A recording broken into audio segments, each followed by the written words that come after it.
নমস্কার বন্ধুরা, আজ আমি আপনাদেরকে করে দেখাবো চিড়ের পোহা, যেটি বাচ্চা থেকে বড় সবাইয়ের পছন্দের একটি খাবার। তো চলো আর বেশি কথা না বাড়িয়ে রেসিপিটি শুরু করা যাক। এখানে আমি খুব কয়েকটা উপকরণ দিয়েই আজ বানিয়ে নিলাম। নিয়ে নিয়েছি কাঁচা লঙ্কা, গাজর, আলু ও কারি পাতা। এটিকে আমি ভালো করে কুচি কুচি করে কেটে নিয়ে এটিকে ভালো করে ধুয়ে নিলাম। এরপর চলো এখানে একটা বাটি নিয়ে নিয়েছি, যার মধ্যে নিয়ে নিয়েছি কিছু পরিমাণ চিড়ে।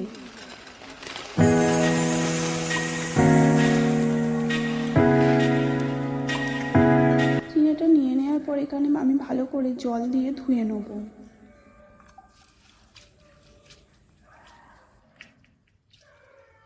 এখানে আমি 2 থেকে 3 বার ভালো করে ধুয়ে নিয়েছি।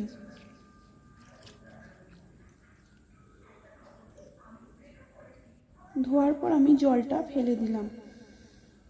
দেখে নেবেন যেন কোনো জল না থাকে। এরপর একটা কড়া নিয়ে নিয়েছি। কড়ার মধ্যে কিছুটা পরিমাণ সাদা তেল দিয়ে দিলাম। তেলটা গরম হওয়াতে এরপর কারি পাতাগুলো দিয়ে দিলাম।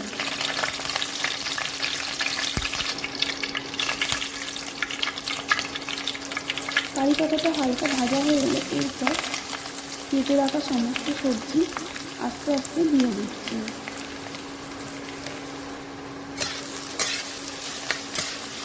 এরপর সবজিগুলোকে ভালোভাবে ভেজে নেব।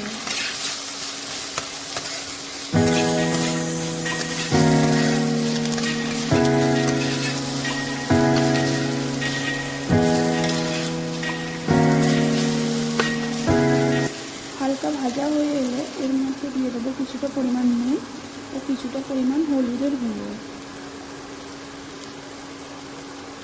এগুলো দিয়ে ভালোভাবে নাড়তে থাকবে যতক্ষণ না ভালোভাবে ভাজা হয়।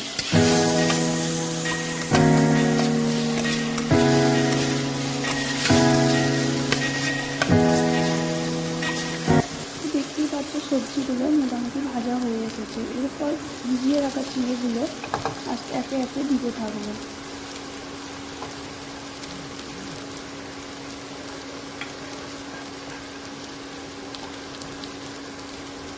তোমরা দেখতেই পাচ্ছ এখানে আমার চিড়েগুলো দেওয়া হয়ে গেছে। এরপর এটিকে ভালো করে নাড়িয়ে চাড়িয়ে ভেজে নিতে থাকবে।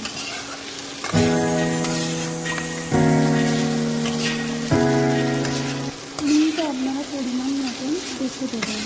আর যদি চান যে স্বাদটা একটু মিষ্টি হয় তার জন্য কিছু পরিমাণ চিনি অ্যাড করতে পারেন।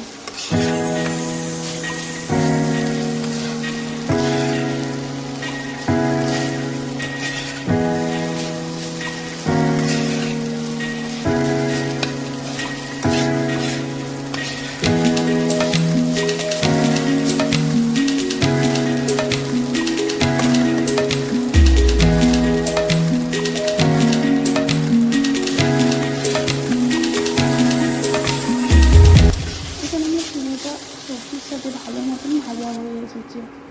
এরপর দিয়ে দেবো ম্যাগি মশলা। এটি আপনারা স্কিপ করে যেতেও পারেন।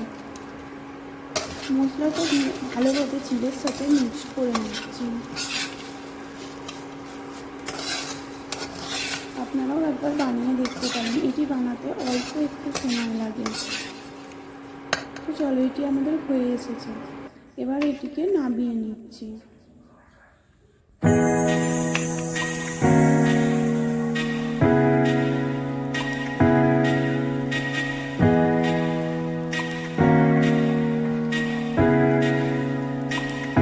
তৈরি হয়ে গেল আমাদের চিড়ের পোহা। ভিডিওটি এখানেই শেষ করছি। ভালো লাগলে লাইক, কমেন্ট ও শেয়ার করে দিও। ভালো থাকবেন, সুস্থ থাকবেন। দেখা হচ্ছে পরের কোনো একটা ভিডিওতে নতুন একটা রেসিপি নিয়ে। টাটা, গুড নাইট সবাইকে।